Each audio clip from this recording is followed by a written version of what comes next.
Hey guys, welcome back to the channel. Today I thought I'd bring something new to the table with Lair of Darkness.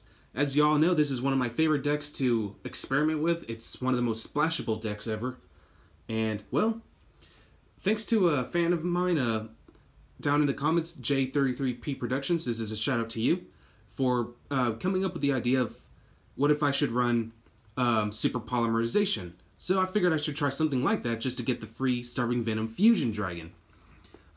So you guys are in for a real treat. So this is officially my Starving Venom Diabolos deck. And yeah, it's actually really solid. You're going to be surprised of how I run this. And I'll show you a quick combo of what you can do with this. So let's go and get started. Okay, so starting off with the Dark Lair engine, you're going to be running, of course, 3 Darkest Diabolos, standard, 3 Liliths, and 3 Arimas. These are all standard for the Lair of Darkness. Diabolos is your primary boss monster, level 8, cannot be tributed or targeted, and once per turn you can contribute 1 dark monster, and your opponent sends 1 card from his hand, and he gets to choose whether it goes to the top or the bottom of the deck. Lilith is your trap searcher, and her ability is quick effect. You contribute 1 dark monster, and then pick out 3 normal traps, and then your opponent chooses 1 at random, and you get to set that card on your side of the field, and it cannot be ashed, by the way. And Arima searches out your Lair of Darkness if you discard him, but you can also, his field effect is that you contribute 1 dark monster, and you can either search out a dark monster with 2,000 or more defense, in which case you're Diabolos, or you can just draw 1 card. So, amazing effects, and yeah, they're just like, they're very standard, they're amazing cards, I really like these, so yeah. Alright, so moving on, for the brand new engine I'm introducing to this deck, we're running 3 copies of Lonefire Blossoms. So yes, I am running a plant engine in this. Lonefire Blossom is definitely great because its ability tributes. So basically, if Lair of Darkness is in play and you manage to pull off all 3 Lonefire Blossoms in 1 turn, that's 3 free Torment tokens in just 1 turn. And of course, to go with the Lonefire Blossoms, we're running a small Plant engine, 1 Offers Scorpio, which if this card is normal or special summon, you can send 1 monster from your hand to the grave. Special summon 1 Plant monster from your deck, except itself. You can only use this effect once per turn. But our primary target is going to be Plant Darlingtonia Cobra. His card's amazing. This card searches out any card. When it's special summoned by a Plant monster, you can add 1 Polymerization spell card or Fusion spell card from your deck to your hand, but it can only be done once per duel. But this card practically searches out your Super Poly. So yeah, Super Polymerization is searchable. It's a very viable asset to this deck because of the Plant engine. So yeah, that's why it's really busted just to pull this combo off on your first turn. And the fact that Super Poly cannot be negated, or you can't activate anything in its response, is what makes this engine so good. We're only running 6 hand trips. We're running 2 copies of Ghost Ogre. One of my personal favorite ones, just because it's capable of clearing boards. 2 Drone Lockbird, just because, it combos really well with Ghost Ogre if you use it against the Nightmare engine. And, of course, 2 DD Crow. I figured DD Crow was actually one of the better options. I didn't want to use Ash in this one. It just didn't do a whole lot for me as much as I wanted to, so DD Crow ended up doing a little bit more. So, yeah. And that's pretty much it for the main monsters. So, let's go and move on to the spells. So, for the spells, we're running, of course, 3 copies of Lair of Darkness. Very standard, turns everything into dark, and that's what combos so well with the Plant engine, because, you can make a free Starving Venom using Super Polymerization. To search out our Lair of Darkness a little faster, we got Terraforming, so we got the 3 Arimas and the 2 Terraformers, so we have about 5 ways to search it out. Another field spell we're running with this is actually Fusion Recycling Plant, mainly because it allows us to discard 1 card to add 1 Polymerization either from our deck to our hand or from our grave back to our hand. So, yeah, I do run the normal Polymerization, which I have for here. Comes in handy when it's useful. But yeah, you definitely want to be able to summon out like your other Starving Venom Fusion Dragon as well, or we also have Greedy Venom Fusion Dragon, but just as an added bonus. And of course, to go with this is Super Polymerization. I'm so happy this card is back at 1. I was a little worried about it, but not every deck can actually incorporate it, but those that can, and this deck can definitely incorporate this so perfectly well, you may as well try running it. Next up, we got 1 Foolish Burial.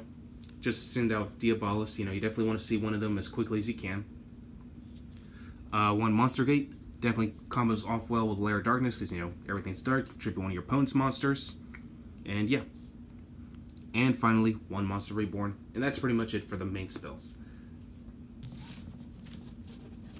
So, moving on to the traps. So we have a total, I believe is, let's see. Yep, 9 traps. So starting off, we're going to be running 3 copies of Back to the Front. Great card because, you know, search brings back our Liliths or pretty much everything in our deck. And you definitely want to. For stun, we definitely run 3 copies of Magic Cylinder. I was going to go for the Storming Mirror Force, but I don't know. I'm still thinking whether I should change it up or not, but I kind of like the Magic Cylinder option a little bit more because, you know, the fact that targeting is now a viable option again now that Nightmare Goblin is banned. I figured this was a good choice, and plus it dishes out extra pain to your opponent. Because you're going to be producing tokens on his side of the field thanks to Lair of Darkness half the time, and I felt like this was actually a good way to punish him for that, you know? To deal with Floodgates, we're running 2 copies of Heavy Storm Duster. Because, you know, cards like Anti-Spell Fragrance or even Goes in Match, even Rivalry of the Warlords really hurt this deck. So Heavy Storm Duster is a good way to get rid of those kind of cards. And finally, the only virus we're running in the main deck is Eradicator, which is really strong against cards like Sky Strikers, Ultra Guys specifically, because, you know, you want to get rid of their trap cards.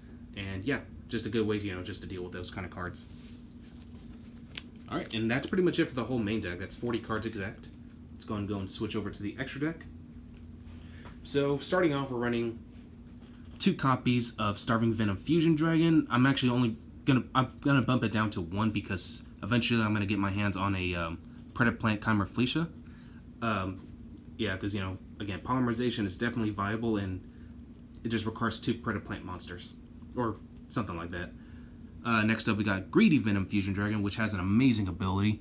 Once per turn, you can target 1 face-up monster on the field until the end of the turn. Change its attack points to 0. Also, that target has its effects negated. If this card is destroyed and sent to the graveyard, destroy as many many monsters on the field as possible. Then banish 1 level 8 or higher dark monster from your graveyard and special summon this card back from the grave. So it's a good way to it brings itself back essentially. So that's why I like to run it. Now we have plenty of number of level 3 monsters like Lilith and the Predaplants. Not the Lone Fire Blossoms. Actually, I think Lone Fire is level 3. I'm gonna double check. Yeah, it is level 3. Wow. So we got plenty of level 3s. So we got an easy rank 3, Granosaurus, which is really good for time. If this card destroys a monster in battle, you get to you can detach 1 Xyz material and inflict 1,000 points of damage to your opponent. And to go with it, we have the Down Earth Magician, which can be used to summon with any rank 3 or below monster. For rank 8, we got Hope Harbinger, which is also strong against Sky Strikers or anything that's spell reliant, like Trickstars. We got 1 Galaxy Eyes Tachyon Dragon, one of my favorite Galaxy Eyes monsters ever. During the battle, at the start of the battle phase, detach 1, negate all face-up card effects, except itself, and then it can attack twice.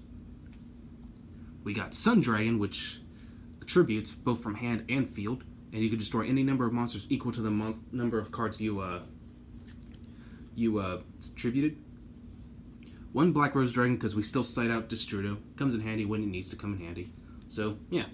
Never hurts to have a little board wipe. For links, we have Saryuja Scoldger, which is more consistent now thanks to the plant engine, because, you know, you get to produce so many different tokens and then summon out some of your weaker link monsters like Wee Witch's Apprentice and your Link Spider. And we can also easily make Topologic Bomber Dragon far faster than ever. So, yeah, I'm really happy with the plant engine. It definitely pulls through. Still got the 1 Deco Togger, which is just standard in general. 2 Wee Witch's Apprentice. And finally, 1 Link Spider. And that's pretty much it. That's pretty much all you need for the links. I know some say, like, why not run Boral Sword or Boraload? I don't have those cards, but I feel like Topologic Bomber Dragon is still a good option. It's a lot cheaper, and it's an easier monster to make. So moving on to the side, we got 2 Armageddon Eye, which act as another Foolish Burial-based card. Synergizes really well with Destrudo. For spells, we run 2 Lair of Darkness. You know, never hurts to switch out a few things or a couple things just to get a little extra draw strength.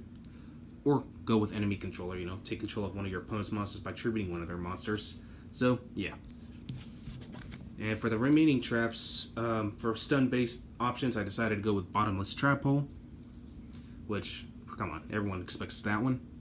2 Full Force Virus, which go really well with the virus options, but to go with the viruses, you gotta run the Mind Crushes. And another way just to, hurt your opponent a little bit more if they start filling up their boards is Wall of Disruption.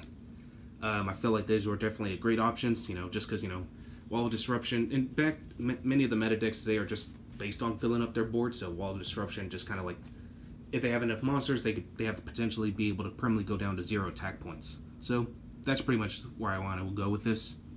So anyway, I just thought I'd share with you guys this brand new idea. Hope you guys enjoy it and give it a try. See how you like it. And I'll catch you guys again next time.